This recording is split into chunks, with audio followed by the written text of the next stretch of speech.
اور جیتنے والے کون ہیں؟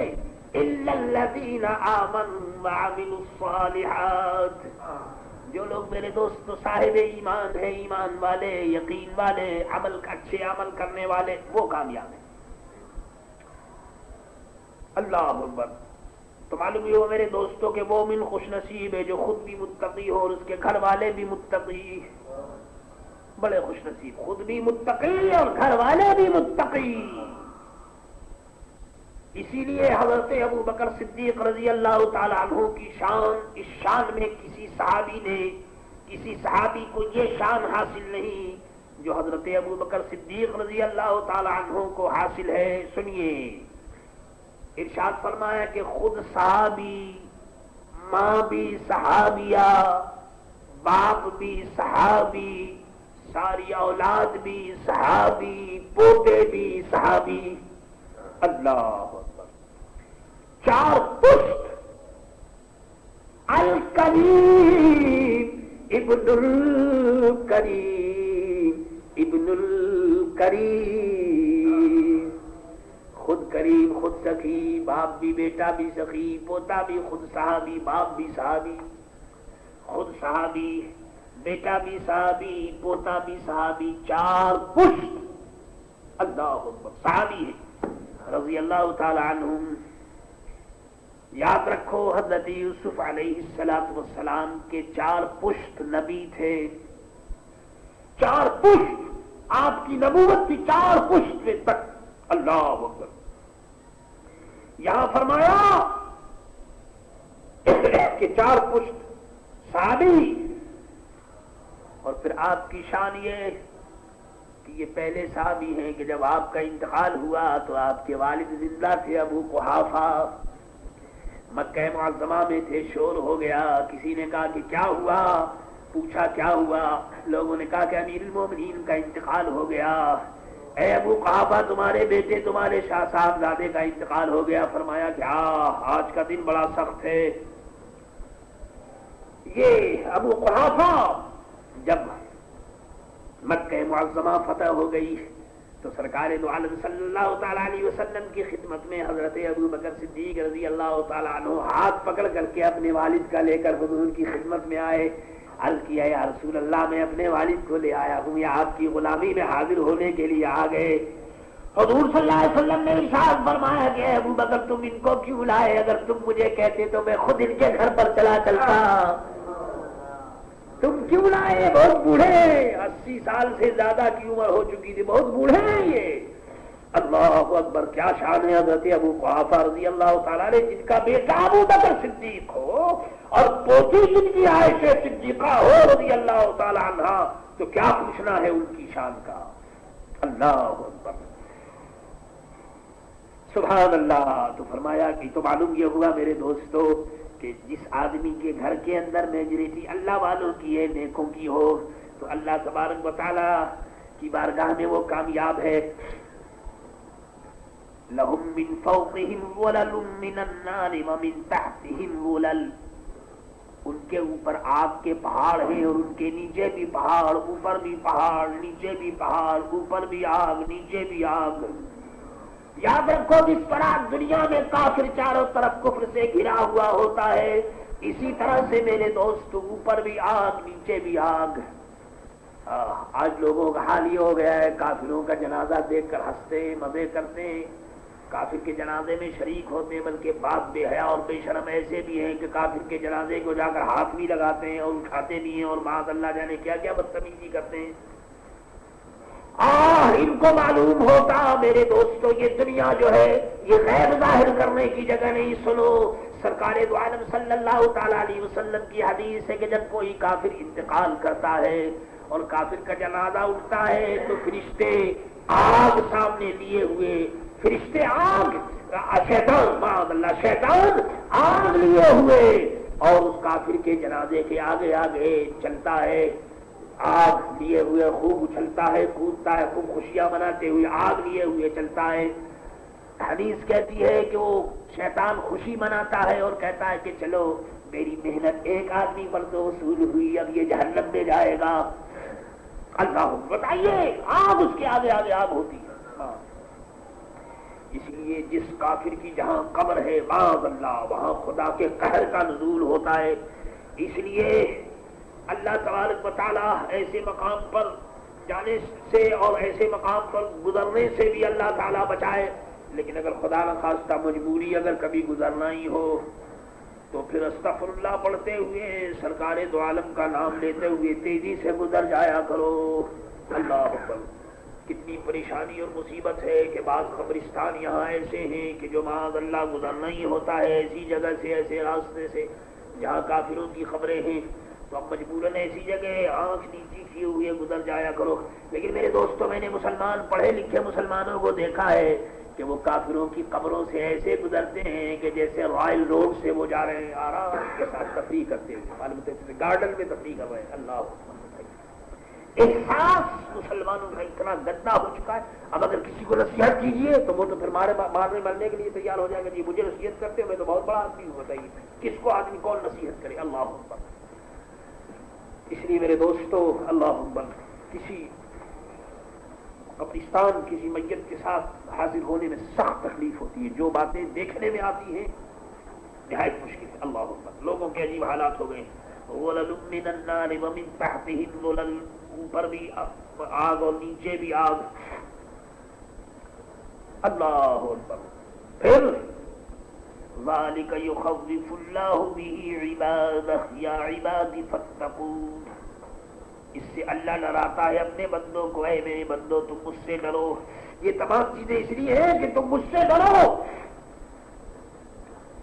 اگر آدمی کے دل میں تقویٰ ہو اور خوف ہو تو میرے دوست تقویٰ اور خوف کی وجہ سے آدمی عبادت کرتا ہے. اللہ تقویٰ انسان کے اندر ہو اور خدا کا خوف. والذین اجتنبوا الطاغوت ان یعبدوها وانابوا الی اللہ لهم البشری فبشر عباد الذین یستمعون القول فیتبعون احسنہ اولئک الذین ہداهم اللہ واولئک هم اولو الالباب.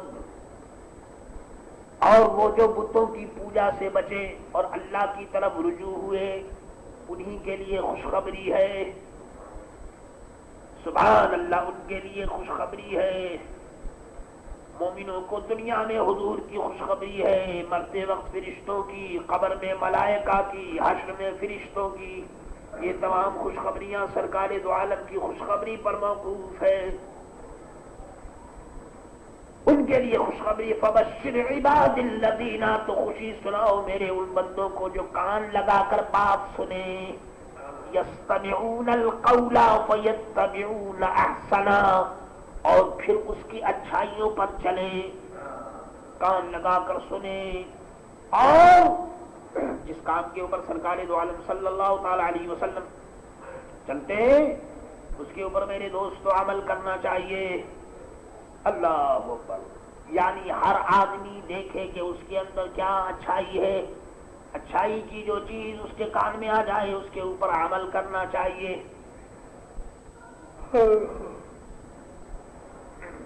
اور فرمایا اولئک الذین ہداہم اللہ, یہ ہے جن کو اللہ نے ہدایت فرمائی.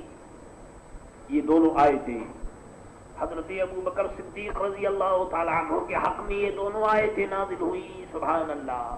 آیتوں کی آیتیں میرے دوستوں قرآن میں ایسی ملے گی جو حضرت سیدنا ابو بکر صدیق رضی اللہ تعالی عنہ کی شان میں اور آپ کے حق میں نازل ہوئی. جب آپ ایمان لائے تو آپ نے حضرت عثمان, عبد الرحمن ابن عوف, طلحہ, زبیر, عبد الرحمن, سعد ابن ابی وقاص, سعید ابن زید کو اپنے ایمان کی خبر دی. خود ایمان لائے تو یہ نہیں کہ خود ہی ایمان لائے بلکہ ایمان لانے کے بعد بڑے بڑے جو صحابی ہیں حضرت عثمان, عبد الرحمن بن عوف, طلحہ, زبیر, عبد الرحمن, سعد بن ابی وقاص, سعید بن زید, بڑے بڑے جو جنجت صحابی ہیں ان کو آپ نے جا کر کے خبر دی. اس وقت وہ ایمان نہیں لائے تھے کہ آپ مسلمان ہو گئے. تو میرے دوستو ان لوگوں کو بھی حضرت ابو بکر صدیق رضی اللہ تعالیٰ عنہ کی تبلیغ سے یہ لوگ بھی ایمان لے آئے. سبحان اللہ. وہ مبارک ہے وہ درخت جس کے پھل ایسے ہوں. اللہ ابو بکر صدیق حضور سے سن کر اور یہ حضرات حضرت ابو بکر صدیق سے سن کر اچھی باتوں کا اتباع کرتے ہیں. تو اب دیکھ لیجئے اس کے اندر عبد الرحمن ابن عوف عشرہ مبشرہ میں سے، حضرت عثمان غنی خود صحابی ہیں عشرہ مبشرہ میں سے، حضرت طلحہ، زبیر، عبد الرحمن، سعد بن ابی وقاص، سعید بن زید، یہ بڑے بڑے سید صحابی ہیں. یہ سب حضرت ابو بکر صدیق رضی اللہ تعالیٰ عنہ کی تبلیغ سے ایمان لائے. کیونکہ نوریاں مر نوریاں را طالبان، آدمی خود عبادت کرے بڑی اچھی بات ہے، لیکن کسی کو عبادت کی طرف بلانا، عبادت کا راستہ بتانا، یہ بہت بڑی بات ہے. اللہ نوریاں مر نوریاں را طالبان، اللہ کے نیک بندوں کو ہدایت کی طرف بلاؤ. میرے دوستو، اگر 100 کو ایک نیک بات بتاؤ گے، 1000 کو بتاؤ گے، اگر 1000 میں سے 2 ایک آدمی نے بھی قبول کر لیا تو اپنی مغفرت کا ذریعہ ہو گیا. سبحان اللہ سبحان اللہ. ارشاد فرمایا اور یہ ہے جن کو عقل ہے، عقل والے یہ ہیں. کامل عقل وہ ہے جس سے دین ملے، دنیا بنائے. اللہ اکبر. اللہ تعالیٰ ایسی عقل نصیب کرے. افمن حق علیہ کلمۃ العذاب افانت تنقذ من فی النار، تو کیا وہ جس پر عذاب کی بات ثابت ہو چکی قیامت والوں، نجات والوں کے برابر ہو جائے گا؟ ایک آدمی جس پر عذاب ثابت ہو چکا ہے، اب وہ نجات والوں ایک ناجی کے برابر جو ہے وہ ناری نہیں ہو سکتا. ناری ناری ہے، ناجی ناجی. افانت تنقذ من فی النار، تو کیا تم ہدایت دے کر آگ کے مستحق کو بچا لو گے؟ معلوم یہ ہوا کہ کافر کے لیے بخشش کی شفاعت نہ ہوگی. جی بخشش کی شفاعت نہیں ہوگی، اس لیے کافروں کے لیے دعا نہیں کرنی چاہیے. بعض لوگ شوق میں آ کر کافروں کے لیے دعا بھی کر دیتے ہیں. معاذ اللہ، کیا جہالت کی بات ہے. کافروں کے لیے دعا نہیں کرنی چاہیے، کچھ نہیں. لیکن الذین اتقوا ربهم لهم غرف من فوقها غرف مبنیۃ تجری من تحتها الانہار وعد اللہ لا یخلف اللہ المیعاد. لیکن جو اپنے رب سے ڈرے ان کے لیے اونچے اونچے محلات ہیں، بالا خانے ہیں. سبحان اللہ. اونچے اونچے بلندی کے اوپر وہ اللہ تبارک و تعالی کی رحمت میں وہ لوگ اپنی زندگی بسر کرتے ہیں، ان کے لیے بالا خانے ہیں. سبحان اللہ. پھر کیا ہے؟ ارشاد فرمایا ان کے لیے ان پر بالا خانے بنے ہیں، ان کے نیچے نہریں بہیں. اللہ کا وعدہ خلاف نہیں ہو سکتا. اللہ کا لا یخلف اللہ المیعاد، اللہ کا وعدہ خلاف نہیں ہو سکتا. ایسے لوگ آرام کے ساتھ زندگی بسر کریں گے. الم تر ان اللہ انزل من السماء ماء فسلكه ينابيع في الارض ثم يخرج به زرعا مختلفا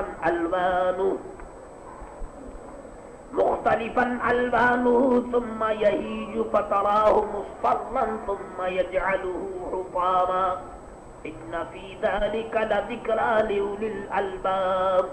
کیا تو نے نہ دیکھا کہ اللہ نے آسمان سے پانی اتارا؟ اے دیکھنے والوں دیکھو، اللہ تعالیٰ نے آسمان سے پانی اتارا، پھر اس سے کیا ہوا؟ زمین میں اس نے چشمے بنا دیے، پھر اس سے وہ کھیتی نکالتا ہے کئی رنگت کی کھیتیاں، کہیں سرخ ہے، کہیں میرے دوست گرین ہے، کہیں یلو ہے، کئی قسم کی وہ کھیتیاں اس کے اندر سے نکالتا ہے. سبحان اللہ. پھر ارشاد فرمایا کہ کئی رنگت کی ثم یہی جو پھر سوکھ جاتی ہے تو تو دیکھے کہ وہ پیلی پڑ گئی، پھر اسے وہ ریزہ ریزہ ٹکڑے ٹکڑے کر دیتا ہے. بے شک اس میں دھیان کی بات ہے عقل مندوں کے لیے. در شجرے ہر ورق معرفت کردگار. جی ہر پتے پتے کے اندر خدا کی میرے دوست معرفت ہے. خدا کی پہچان اگر آدمی چاہے تو پتے پتے سے ہو سکتی ہے، ذرے ذرے سے ہو سکتی ہے، قطرے قطرے سے ہو سکتی ہے. یہ اللہ تبارک و تعالیٰ کا فضل ہے جس کے اوپر اللہ تبارک و تعالیٰ فضل کرے. سرکار دو عالم صلی اللہ تعالی علیہ وسلم کی آمد دنیا میں ہوئی، مقصد بالکل ظاہر ہے کہ بندوں کو خدا کا راستہ بتانا، بندوں کو خدا سے ملانا. یہ سرکار دو عالم صلی اللہ تعالی علیہ وسلم کی آمد کا میرے دوست مقصد تھا. اے کاش دنیا سرکار دو عالم صلی اللہ تعالی علیہ وسلم کی آمد سے اور ذات سے فائدہ حاصل کرتی اور سمجھتی کہ حضور صلی اللہ تعالی علیہ وسلم کس مقصد کے لیے آئے. یاد رکھو حضور صلی اللہ تعالی علیہ وسلم کا نام لینا اور حضور کی شان بیان کرنا تو وہ تو دونوں عالم میں ہو رہا ہے. اگر کوئی بھی حضور صلی اللہ علیہ وسلم کی شان بیان نہ کرے تو اس میں کوئی فرق نہیں آتا، اور سبھی اگر بیان کرے تو اس کے میرے آقا کی کوئی شان بڑھتی نہیں. وہ تو اللہ نے بڑھانے والوں نے حضور صلی اللہ علیہ وسلم کو بہت بڑھایا. بلکہ مقصد یہ ہے کہ انسان سرکار دو عالم صلی اللہ تعالی علیہ وسلم کی ہدایت پر عمل کرے. یہ بہترین نشانی اور بہترین ذریعہ ہے ایمان اور یقین کی کامیابی کا. اللہ تبارک و تعالی ایمان اور یقین کے معاملے میں ہمیں کامیاب کرے. رکوع بھی ختم ہو گیا اور آج کا درس اور آج کا باغ بھی اسی مقام پر ختم ہو گیا. جو باتیں ہم نے کی اور جو کچھ ہم نے سنی، اللہ تعالیٰ اس پر ہمیں عمل کی توفیق عطا فرمائے.